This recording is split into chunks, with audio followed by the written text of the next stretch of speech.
욥기서 31장 1절에서 원래 8절까지입니다. 우리 8절까지를 같이 보여 짧으니까 1절에서 8절까지 같이 한 목소리 읽겠습니다. 내가 내 눈과 약속하였나니 어찌 처녀에게 주목하랴.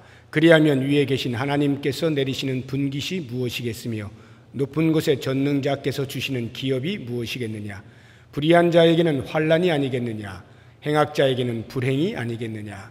그가 내 길을 살피지 아니하시느냐. 내 걸음을 다 세지 아니하시느냐. 만일 내가 허위와 함께 동행하고 내 발이 속임수에 빨랐다면 하나님께서 나를 공평한 저울에 달아보시고 그가 나의 온전함을 아시기를 바라노라. 만일 내 걸음이 길에서 떠났거나 내 마음이 내 눈을 따랐거나 내 손에 더러운 것이 묻었다면 내가 심은 것을 타인이 먹으며 나의 소출이 뿌리째 뽑히기를 바라노라. 아멘. 오늘 우리 새가족 수료식을 행하는 시간입니다. 우리 부평동북교회 새가족으로 수료를 마치시고 이제 정식 등록 교인이 되시는 것을 진심으로 축하를 드리고, 이제 우리가 부평동북교회 교인으로서 이제 살아가게 됩니다. 과연 어떻게 사는 것이 성도로서의 삶이냐라고 하는 것을 이러한 시간을 통해서 우리 수료하시는 분들은 당연히 이제 앞으로 나의 삶을 어떻게 살 것인가 묵상하시고, 또 우리 이미 등록 교인으로 성도의 삶을 살고 계시는 분들은 이번 기회를 통해서 내 삶을 한번 돌아보시면서 과연 나는 성도의 바른 삶을 살았는가 하는 것을 말씀으로 도전을 받을 수 있는 시간이 되시기를 바랍니다. 성도는 세상으로부터 부름받은 사람들이라는 뜻을 가지고 있어요. 그것이 에클레시아입니다. 한국말로 하면 교회예요. 교회가 세상으로부터 부름받은 사람들의 모임, 이것이 교회고, 부름받은 사람, 이것이 교회입니다. 내가 곧 성도요 교회다라고 하는 것을 알 수 있고, 세상으로부터 부름을 받았다라고 하는 말은 세상에서 살던 삶의 방식으로부터 180도 뒤로 돌아서 새로운 삶을 사는 것을 의미합니다. 하나님께서 주시는 생활의 법칙을 따라, 말씀의 기준을 따라서 살아가는 것을 가리켜서 성도라 또는 교회라 이렇게 말을 하게 되는 것입니다. 그렇다고 하면 이렇게 하나님의 나라에서 하나님의 말씀의 기준을 따라 사는 새로운 삶이란 과연 무엇이냐, 그것을 특징 짓는 많은 요소들이 있겠습니다만 오늘 저는 한 가지만 순결에 대해서 말씀을 드릴까 합니다. 순결이라고 하는 것은 우리의 육체적인 순결뿐만이 아니라 정신적으로 또는 영적인 순결을 포함하고 있습니다. 성도는 이와 같은 순결의 삶을 사는 것이 마땅합니다. 욥이 오늘 우리들에게 그것을 말씀하고 있는데요. 오늘 본문의 말씀을 보시게 되면 이 욥은 이제 온 몸에 병이 걸리잖아요. 그래서 알 수 없는, 욥으로서는 알 수 없는 그런 고난의 길을 걷게 됩니다.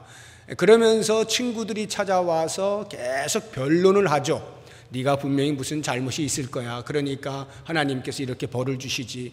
네가 아무런 잘못도 하지 않았는데 왜 벌을 주시겠어? 왜 병을 주시겠어? 그런데 욥은 아무리 생각해봐도 자기가 하나님 앞에 잘못한 것을 기억해낼 수가 없는 거예요. 그래서 그 친구들에게 계속 변론을 합니다. 아니야, 나는 하나님 앞에 순결하게 살았어. 나는 하나님 앞에 깨끗해. 나는 잘못된 것이 없어. 이렇게 이야기하는 것이 오늘 본문의 말씀이에요. 욥이 과연 그러하냐라고 하는 것은 이제 나중에 가면 또 다른 욥이 생각해야 하는 부분이 나옵니다만은, 적어도 당시 욥의 믿음의 수준에서 그가 지금까지 살아왔던 자기의 삶을 돌아볼 때의 이 고백, 나는 하나님 앞에서 정직하고 순결하게 살았다라고 하는 이 고백이 거짓은 아닙니다. 적어도 그의 수준에 있어서, 그가 생각하는 한에 있어서는 바르게 이야기를 하고 있는 거예요. 저는 오늘 여러분들에게 이 욥의 고백을 요것 자체로만 액면 그대로 보고 과연 어떻게 순결한 삶을 사는가라고 하는 것들을 우리가 한번 같이 생각을 해보도록 하겠습니다. 욥이 지금 자기가 얼마나 순결한가라고 하는 것을 주장할 때 어떤 사람은 참 뻔뻔도 하다, 하나님 앞에서 나는 죄를 짓지 않았어 라고 말을 할 수 있는 사람이 과연 이 세상에 어디 있단 말인가, 이런 생각을 할 수가 있습니다. 그러나 저는 오늘 이 욥의 자기 변호와 같은 말에 대하여서 참 우리가 생각을 해봐야 된다라고 말씀을 드리고 싶어요. 무슨 말인가 하면 적어도 성도라고 하면은 이런 욥과 같은 신앙의 고백이 필요하다는 거예요. 내가 눈이 다 떠지지 못해서 그 거룩하신 하나님 앞에 나의 부족을 발견하지 못해서 그렇다면 어쩔 수 없겠지만 적어도 내가 나의 삶에 대하여 하나님 앞에서 하나님 제가 이렇게 깨끗한 삶을 살았습니다라고 고백할 수 있는, 주장할 수 있는 삶을 살아주어야 하는 겁니다. 그런데 어떻습니까? 우리들의 삶은 때때로 아예 그러한 삶은 있을 수 없는 일이야 라고 치부해버리고 그냥 죄악 가운데에서 자신을 노출시킨 채 살다가 한 주 한 주 주 앞에 나와서 잘못했습니다, 용서해 주세요, 회개 기도하는 것으로 무마하면서 그냥 한 주 한 주를 살아가지 않습니까? 혹시 내가 얼마만큼 하나님 앞에 순결하게 살아야 하는 존재인가에 대하여 몸부림치는 것보다도 그냥 아무리 내가 몸부림쳐도 안 되는 거야 라고 죄 짓는 것에 대하여 당연히 여기고 그저 그렇게 살아가고 있지는 않느냐라고 하는 면에서 오늘 이 말씀을 통해서 깊이 도전을 스스로에게 던져보는 시간이 되었으면 좋겠습니다. 욥이 어떻게 해서 그렇게 순결한 삶을 살았는가 하는 것을 보기 전에 얼마만큼 자신감 있게 고백을 하고 있는가 하는 것을 5절부터 한번 보세요. 5절부터 보시면 저는 참 이런 고백이 정말 멋있다, 성도가 해야 할 고백이다, 이런 생각이 들어요. 이것이 나의 고백이라 생각하고 한번 같이 또 읽어봅니다. 5절부터 8절까지 시작. 만일 내가 허위와 함께 동행하고 내 발이 속임수에 빨랐다면 하나님께서 나를 공평한 저울에 달아보시고 그가 나의 온전함을 아시기를 바라노라. 만일 내 걸음이 길에서 떠났거나 내 마음이 내 눈을 따랐거나 내 손에 더러운 것이 묻었다면 내가 심은 것을 타인이 먹으며 나의 소출이 뿌리째 뽑히기를 바라노라. 지금 이 욥의 주장은 내가 거짓말을 했다거나 어떤 술수를 썼다거나 속임수를 써서 그렇게 삶을 살았다고 하면 하나님께서 공평의 추를 달아보실 것이다. 그러면 내가 얼마만큼 온전한지 분명히 드러날 것이다. 이 말은 자신은 적어도 자기가 생각할 때 거짓말하고 살지 않았고 정직하게 살았고 허위와 함께 동행하지 아니하였고 하나님의 말씀을 따라서 진실되게 살았다라고 하는 아주 강력한 자기 고백의 말씀입니다. 7절도 보시게 되면 만일 내 걸음이 하나님께서 정해놓으신 그 길에서 떠났거나 내 마음이 육체의 눈을 따라서 범죄하며 살았거나 내 손에 더러운 것을 묻히는 그러한 삶을 살았다면 내 모든 소출을 다른 사람이 다 가져간다 할지라도 나는 아무 말 하지 않겠다. 그것은 그만큼 자기 자신이 정직의 길을 걸었다, 하나님 앞에서 부끄럽지 않은 삶을 살았다라고 주장을 하고 있는 거예요. 적어도 이런 고백을 우리가 좀 했으면 좋겠다는 거예요. 이렇게 좀 고백하며 살자는 거예요. 그럼에도 불구하고 우리가 믿음이 성숙해지면 성숙해질수록 하나님의 거룩 앞에 비춰지는 자신의 못난 모습이 뭔지조차도 다 보이게 될 때에 하나님 이 죄인을 용서하십시오 라고 고백을 하는 것이지만, 그럴지라도 적어도 우리가 우리의 생각으로 생각할 때 이것이 범죄다라고 할 때 그것을 그냥 놔둔 채 살지는 말자 이 말이에요. 끊임없이 제거하려고 노력하고 그 순결의 삶을 향하여서 내가 몸부림치고 하나님 앞에서 저 이렇게 살고 있습니다 라고 말할 만큼 돼야 되지 않겠느냐라고 하는 거예요.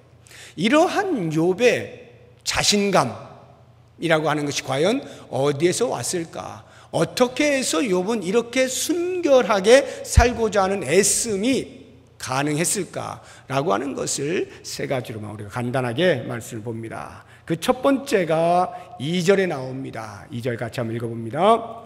그리하면 위에 계신 하나님께서 내리시는 분깃이 무엇이겠으며 높은 곳에 전능자께서 주시는 기업이 무엇이겠느냐. 이 말의 의미는 1절과 이렇게 연결이 되는 것이죠. 내가 만약에 범죄한다면 이런 말이에요. 내가 만약 범죄한다면 위에 계신 하나님께서 내리시는 분깃이 있겠는가? 높은 곳에 전능자께서 주시는 기업이 있겠는가? 이런 말이에요. 이것을 거꾸로 생각을 하면 뭡니까? 욥이 적어도 하나님 앞에서 순결하게 살고자 하는 이유는 하나님께서 순결하게 사는 자에게 주시는 복이 있음을 알았기 때문이죠. 하나님께서 하늘의 기업을 주시는 것을 알았기 때문입니다. 그래서 하나님 앞에서 순결하게 살고자 애를 썼다 하는 것을 우리가 알 수가 있는 것이죠. 때로 우리가 이 땅을 살아가는 동안에 하나님의 말씀을 기준하여 살아가면 세상적인 기준으로 볼 때에는 어리석어 보이고 멍청해 보이고 바보스럽고 많은 손해를 보는 것 같은 그러한 삶을 살게 될지도 모릅니다. 실제로 그런 삶이 많이 있어요. 손해보는 일들이 많이 일어나요.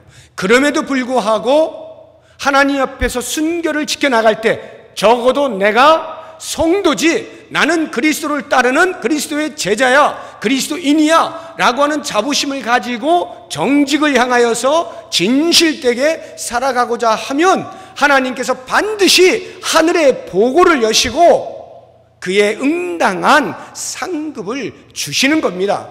우리가 바로 그와 같은 하나님의 상급을 바라볼 수 있을 때 비록 이 땅에서는 얻을 것이 없고 보상받을 것이 없고 오히려 손해를 보고 하는 삶이라 할지라도 그 순결을 지켜내는 애씀을 가질 수가 있는 것입니다.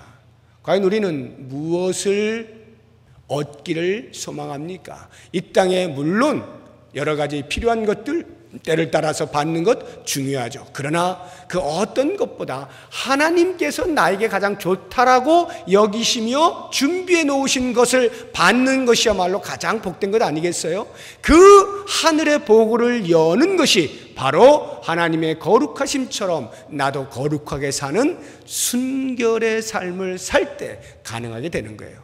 그러므로 사랑하는 성도 여러분, 이제 내가 예수를 믿겠다라고 고백을 했고 새로운 공동체의 일원으로서 이렇게 당당하게 성도들 앞에서 등록 교인으로 서게 될 때 이제는 내 삶을 더 이상 이 땅의 방식으로 살지 아니하고 하나님의 거룩을 조차 하나님이 거룩하신 것처럼 나도 거룩하게 살겠습니다.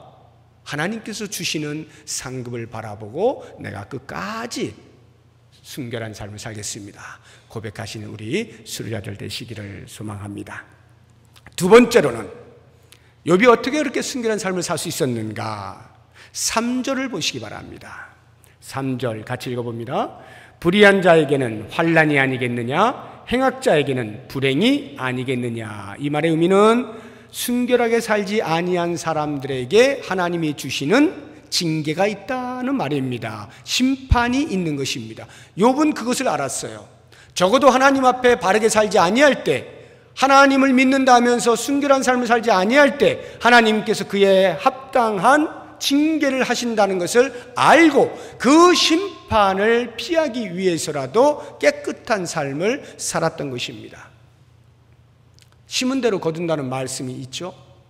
우리가 악을 심으면 악을 받게 되는 것입니다.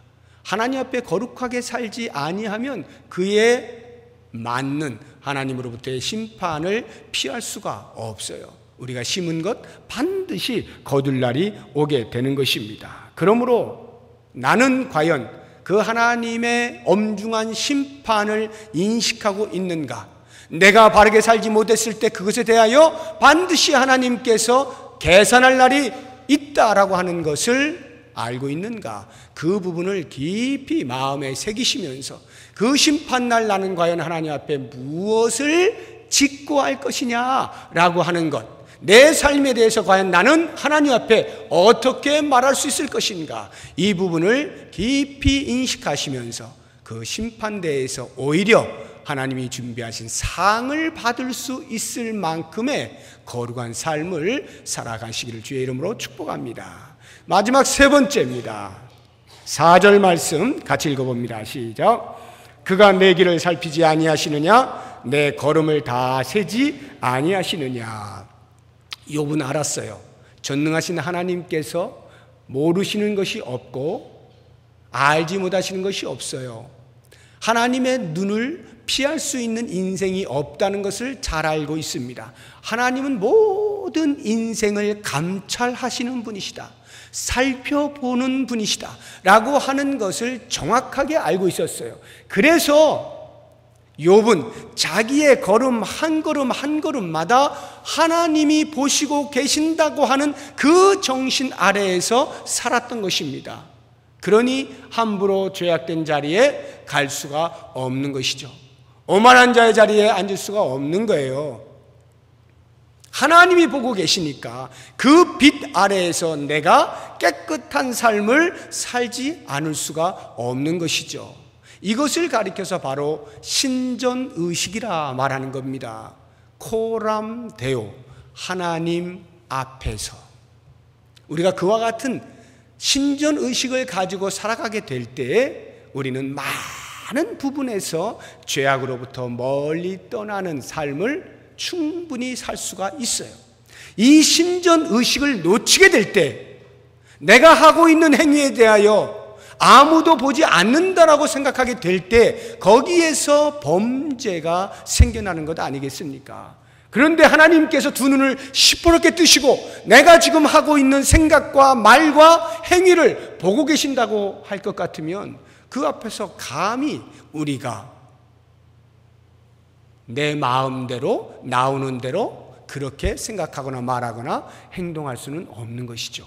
이 신전의식을 갖는 것, 이것이 성도가 순결한 삶을 사는 데 있어서 중요한 표지가 되는 것입니다. 그러므로 우리 수료자 여러분들 뿐만 아니라 우리 모든 성도님들, 내가 과연 성도로서 하나님의 거룩을 닮아 나도 거룩하게 살아가고 있느냐라고 하는 이 순결을 생각해 보실 때 내가 얼마나 신전의식이 있는가를 살펴보시면 금방 답을 얻으실 수가 있습니다. 하나님 앞에서 살아가는 삶으로 한순간 한순간을 살아가게 될 때 우리도 모르는 사이에 주의 거룩하심처럼 거룩의 삶을 살아갈 수가 있게 되는 것입니다.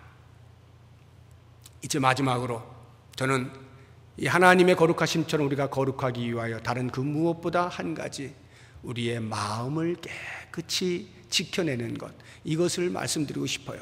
다른 그 무엇보다도 모든 것이 마음으로부터 나오는 것이기 때문에 우리의 마음을 깨끗이 하는 것, 이것을 많이 훈련하시기 바랍니다. 마음이 깨끗하면 그 사람은 하나님을 볼 수 있다고 예수님께서 말씀하셨어요.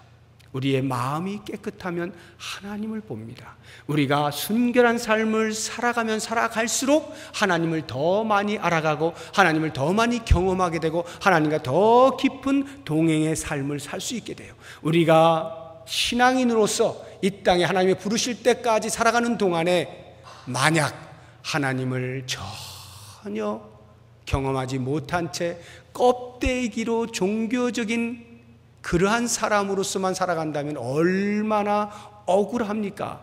주님 부르셔서 우리가 섰을 때에 저는 껍데기 인생이었습니다, 이렇게 말할 때 얼마나 억울해요.